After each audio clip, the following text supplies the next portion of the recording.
चलिए हम अपनी बातचीत को आगे बढ़ाते हैं, ठीक है।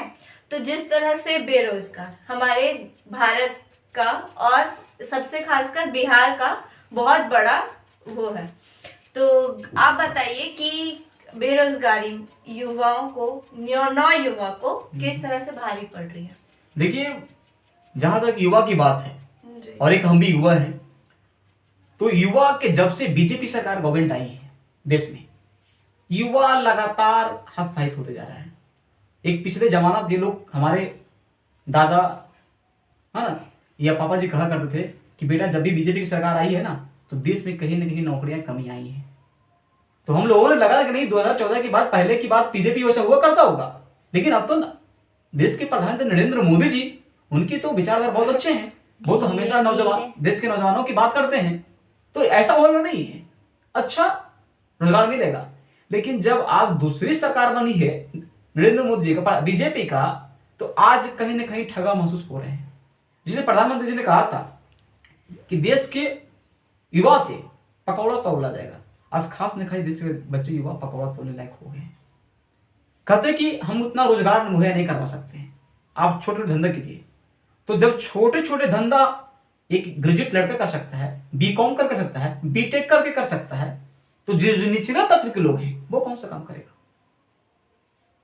तो देश के प्रधानमंत्री 2 करोड़ नौकरी देने का वादा क्या था, आप तो ठगा गए। सरकार सत्ता में आ गई, कहा कि जुमलाबाजी था, है ना। और कई लोग जो बीजेपी की झंडा लेके जिंदाबाद करते हैं, हम कहे कि ठीक है आज रोजगार नहीं है, तो अमित शाह का बेटा कौन सी डिग्री पाया था जिसको बीसीसीआई क्रिकेट अध्यक्ष बना दे गया। तो जो बड़े बड़े लोग हैं, खासकर सबसे ज्यादा गरीब तत्व के जो लोग हैं ना, ओबीसी वर्ग, दलित वर्ग, उन लोगों को रोजगार से दूर किया जाती है। क्योंकि आप ये समझ के देखिए, जिनके बच्चे पास पैसा नहीं है, किसी प्रकार मैट्रिक कर लेते थे और मैट्रिक करने के बाद उनको ग्रुप डी हो या किसी प्रकार हो, उसमें नौकरियां लोग कर लेते थे। अब सरकार जब वहां रेलवे एक ऐसी संस्था, भारत की सबसे बड़ी नियोक्ता जो रोजगार देने की काम करती है, सरकार उसको भी प्राइवेट कर दी। तो सरकार प्राइवेट कर दी तो रोजगार खत्म हो गया, वो बच्चे कहां जाएंगे। अब सोचिए कि जो दलित हैं, अति पिछड़ा के बच्चे हैं, जो घर पे इनके पास पैसा नहीं है पढ़ने का, वो मैट्रिक पास करने के बाद थोड़ा सा पढ़ाई करते थे और रेलवे में नौकरी करते थे। रेलवे में नौकरी करने को उसकी आमदनी अच्छा होता था, उनके बच्चे फिर वो इंजीनियर, डॉक्टर बनने का, क्योंकि जानते हैं हम लोगों को जब तक पैसा नहीं हो पाएगा तो हम अपने बच्चों को कहां पढ़ा पाएंगे। तो सरकार खासकर जो छोटे छोटे नौकरियां होते हैं उसको बंद कर दिया, ताकि इनके गरीब के बच्चे वहां नहीं जा पाए। जब हमारे पास पैसा नहीं होंगे तो हम अच्छी संस्था में पढ़ाई नहीं कर पाएंगे।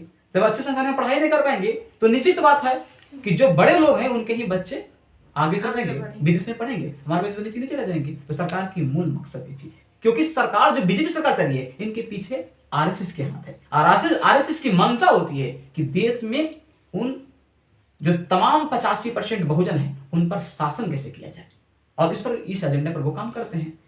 और सबसे बड़ी बात कि जो नरेंद्र मोदी ने युवाओं को जो कहा कि देश के 60% युवा है जो देश की तस्वीर बदल सकता है, तकदीर बदल सकता है, उस 60% युवा को निराशा हाथ लगा है। और ये निराशा है, आप कब तक दाब कर रखेगा इन युवाओं को। एक दिन वो समय आएगा कि जब विस्फोट करेगा ना, तो नरेंद्र मोदी की जो कुर्सी है ना, वो कहां जाएगा ये पता नहीं चल पाएगा।